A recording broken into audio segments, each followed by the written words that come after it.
Düşmanlarga Düşmanlarga Düşmanlarga Düşmanlarga Düşmanlarga shiddat bilan etilsaq bugun, düşmanlarni sharlar kabi ovlasak bugun, Damashqqa yig'ilgandek qonli tutuşib, vatan uchun hammamiz atlansak bugun.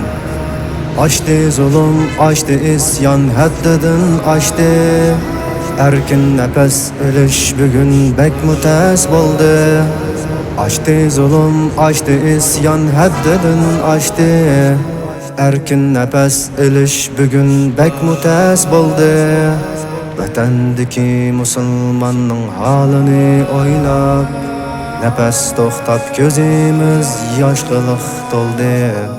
Vatandaki musulmonning halini o'ylab, nefes to'xtab ko'zimiz yoshliq to'ldi.